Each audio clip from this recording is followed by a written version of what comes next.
We've arrived at the Sneakerheads home here at Abu Dhabi. We are about to meet the man who owns a $50,000 collection of sneakers.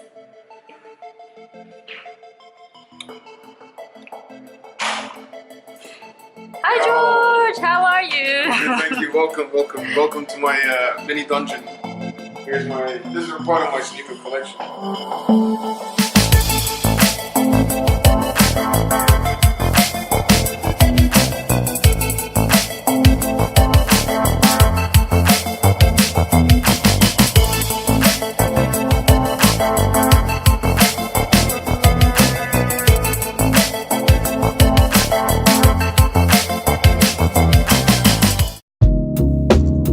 Sneakerhead is someone who has a lot of interest in collecting sports shoes. They invest a lot of time collecting and research and trying to find out what's the latest hype and what's hard to get, especially with classics. Normally, sneakerheads, they have a lot of classic sneakers from the old days.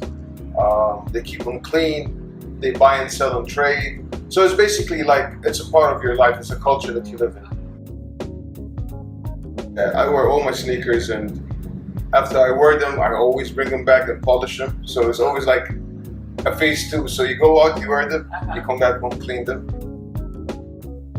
If I count, probably like more than 100 and something. More than 100. Yeah, I lost count. Here? No, I have some in Australia, some in the store here, some in Dubai, like my father's, because he has a warehouse there. Because I started collecting since the age of maybe 13. What was your first sneaker? Puma? Yeah, a pair of Puma high tops. Do you still have it with you? No, I wish. I think it's being the artist in me, because I'm a graphic designer. So I'm always attracted to artistic stuff, and colors and trends and stuff like that. It's been a part of me. I've never been into the whole hype game. So I've always had interest. It was LA Gears. A lot of people from this generation won't know what an LA Gear is because they're really old school. Reeboks, Puma, Adidas, Superstars especially. Yeah. They were like big. They're still big, but now there's a big competition between Nike and Adidas. Okay. So my preference is Adidas, but I love Nike as well. So yeah. It's just an attraction, to be honest. Like I walk around and I'm always looking at people's feet. That's the first thing I do, especially when I go to a mall or to a club or something. Like my eyes are always on the floor before I look anywhere, So I guess it runs in the blood. My dad's always been into collecting shoes as well, but more into like classic stuff, dress shoes and stuff. So. It started off with Run DMC. So they did Walk This Way. Adidas sponsored the shoe. They gave them their own signature sneakers, which were the Superstars, which was, I think that's where it started. It became hip hop because it started with them. I think it just dragged on with the whole hip hop culture as well. They're very hard to get, especially here in the UAE. People line up a day or two before. So I'm not gonna go and sleep outside a mall. Because the laws over here, if you sleep outside, they're going to question you. I'll just wait. And the thing is, a lot of people take them off the shelves and resell them instantly. And the price is quadruple. Like right now, if you buy a pair of Yeezys for, let's say, $200, the minute they come off the shelves, if they're part of the hype, they can go up to $2,000, wow, $5,000. Like you have the Yeezy Red Octobers. A lot of sneaker collectors know. They start off at $5,000. Yeah. It's getting too much, to be honest. So I try to steer away from those. If I find a chance of buying them at a better price, I'll get them. But the way I look at it is $5,000 worth of $5,000 sneakers, but not one pair. I can buy so many. So, but I don't hate. If you can afford it and do it, you have my blessings. The Red 4s, they're pretty hard to get. The first 4s that came out, Michael Jordan wore them in one of his games. I like them, I like the colorway, I like the material, the suede. A lot of sneakers nowadays, they feel very plastic-like and stuff. I just like the way this feels and looks and stuff like that. And you get the respect when you walk in the street with them. I got these for around 1,400 dirhams from a reseller in Seoul DXB like 3 years ago, I think. 2 years ago, something like that. I have another favorite pair of mine that I like. These are customized Air Force Ones. My wife got them for me for my birthday. I don't think you'll find this colorway anywhere in the world. But when you say customized, what is customized in there? basically, you go to the Nike website and you create your own sneaker, like up from the threads all the way. So it's like it's different materials, the colorway. It even says Nike ID inside. So this is like a custom one, and like I hope nobody else has it. But yeah, this is another one of my favorites. I collect everything from Nike to Reeboks, Adidas to Chuck Taylors, Converse to Reeboks. I think my least favorite are the Converse, but I still wear them. I like to have a little bit of everything. Okay. So sometimes, because you know nowadays when you wear sneakers, it has to match the cap and the t-shirt or the pants.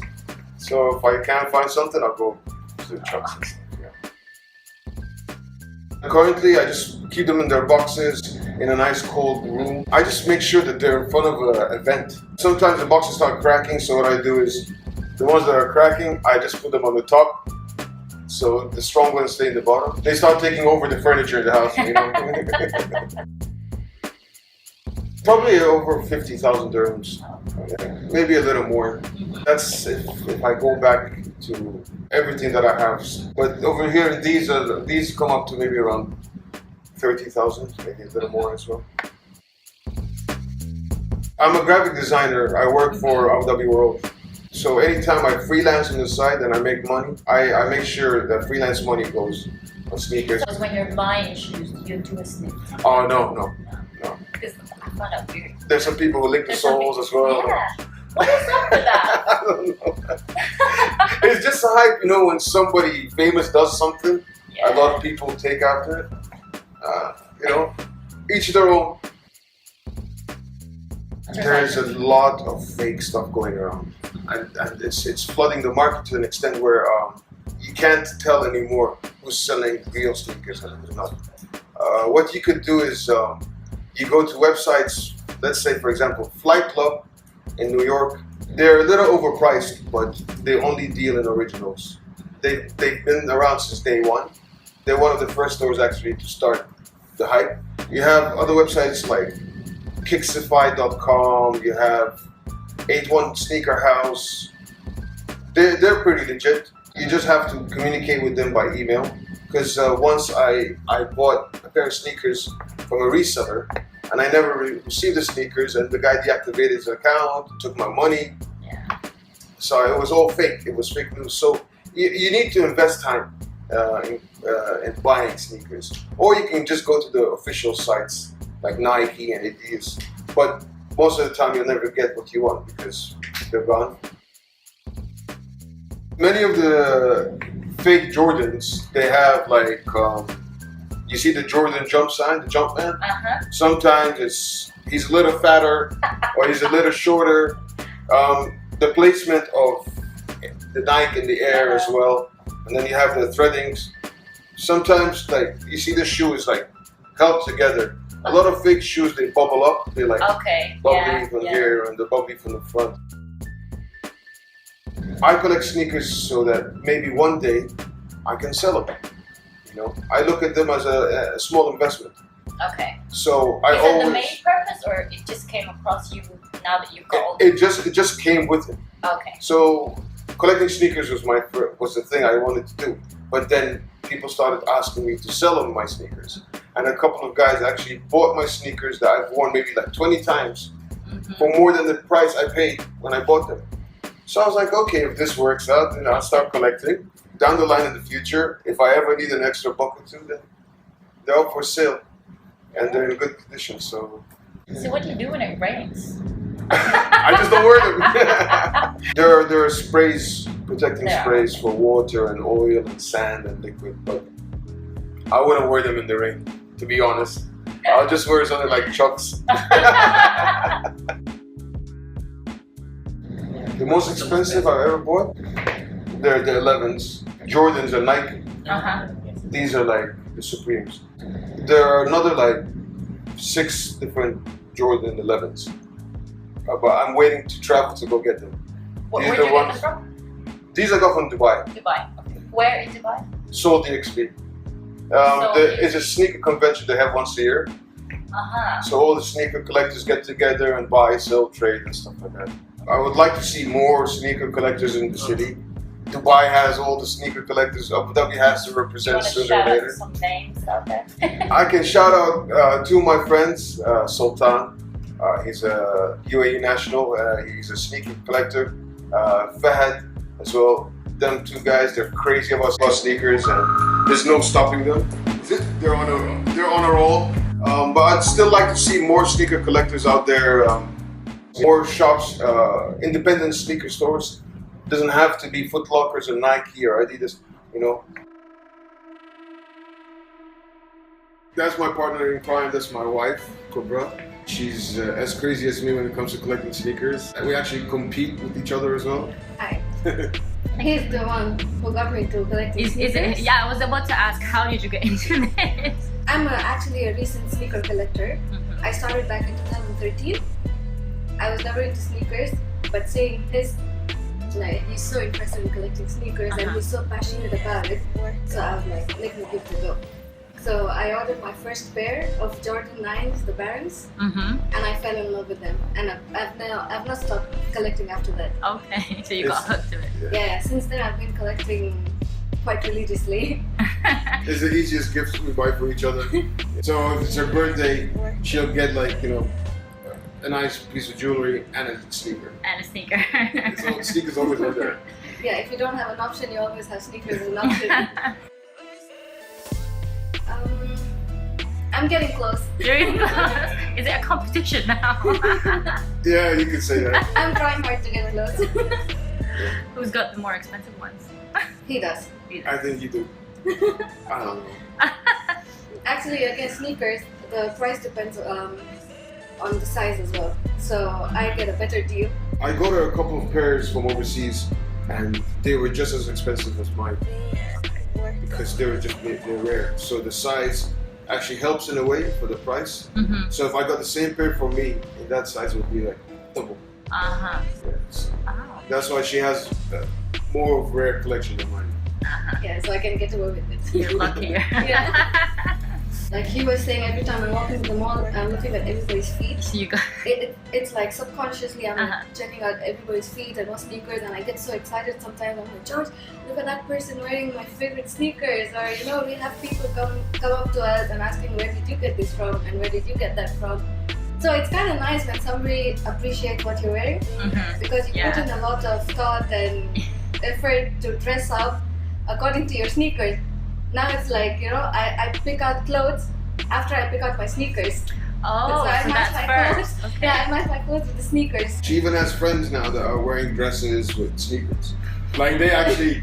You started the trend. Yeah, like between the group and stuff. A lot of the girls are doing that. Like, okay.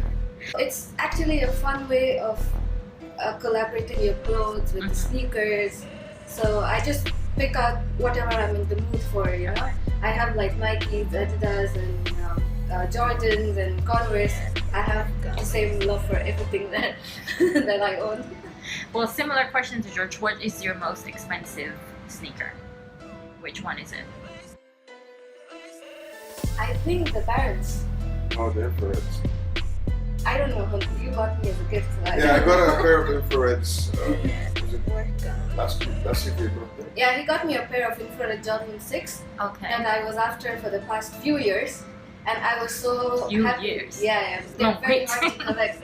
So they are very hard to get your hands on. So I think that's the most expensive pair. And is that your most favorite? Yeah, that's my ultimate favorite. I know how much you like sneakers, but I didn't want to be very obvious with my gift choice.